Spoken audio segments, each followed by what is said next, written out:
लेकिन मुझे थोड़ा इस विषय को ऐतिहासिक संदर्भ में लेकर जाना है। 1000 साल को इतिहासकार किस दृष्टि से देखते हैं? कांग्रेस भाजपा का संघर्ष, पंडित जवाहरलाल नेहरू को लेकर संघर्ष अलग, और इतिहास से क्या सबक आने वाली पीढ़ी को मिले, ये बिल्कुल अलग संदर्भ है। हमारी खुशकिस्मती है कि हमारे साथ राम पुनियानी साहब हैं। पुनियानी साहब, आपसे जानना चाहूंगा, महमूद गजनवी को इतिहासकार किस रूप में देखते हैं?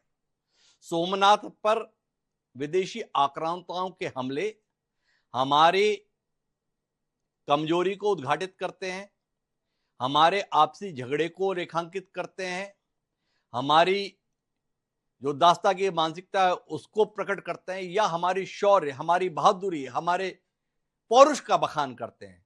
एक इतिहासकार की दृष्टि से थोड़ा रोशनी देंगे, क्या है सौराष्ट्र स्थित सोमनाथ मंदिर का पूरा घटनाक्रम, क्या सबक लें पहले हम? तो बहुत धन्यवाद। जैसे बबेली जी ने बहुत महत्वपूर्ण बातें बताई हैं, आपने भी डिस्कवरी ऑफ इंडिया से महत्वपूर्ण बात बताई, उसके लिए बहुत धन्यवाद।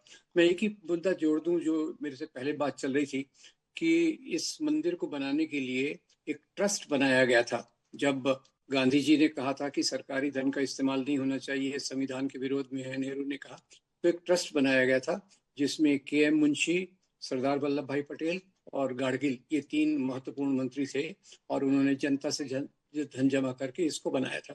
अब जहां तक इतिहास का सवाल है, अब इतिहास का एक जो नैरेटिव गढ़ा गया है, हिंदू राजा बनाम मुसलमान राजा, वो मेरे ख्याल से एक इतनी गहरे तरीके से गढ़ा गया है सांप्रदायिक राजनीति द्वारा।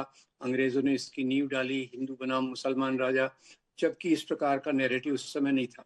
आप महमूद गजनवी को देखिए, महमूद गजनवी की जो सेना आई, महमूद गजनवी की सेना में 12 सिपासालार थे, उसमें से 5 सिपासालार हिंदू थे, तिलक, सोंधी, हरजान, राय और हिंद।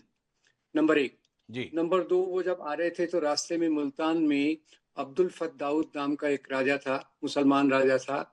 उसने इसको गजनवी को आने की इजाजत नहीं दी उसमें, तो ये दो मुसलमान राजाओं की लड़ाई हो गई, उसमें मुल्तान की जामा मस्जिद शहीद हो गई।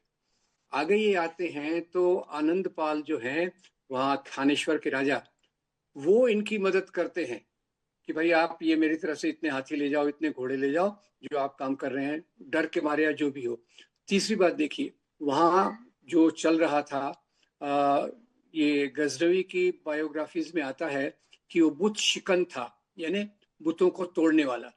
तो मेरा सवाल पहले ये उठता है कि वो गजना से लेके सोमनाथ तक आया, रास्ते में तो हजारों मंदिर थे, पर उन मंदिरों को उसने नहीं तोड़ा। तो ये एक लॉजिक सवाल है जो मेरे ख्याल से बहुत सरलता से सोचा जाना चाहिए।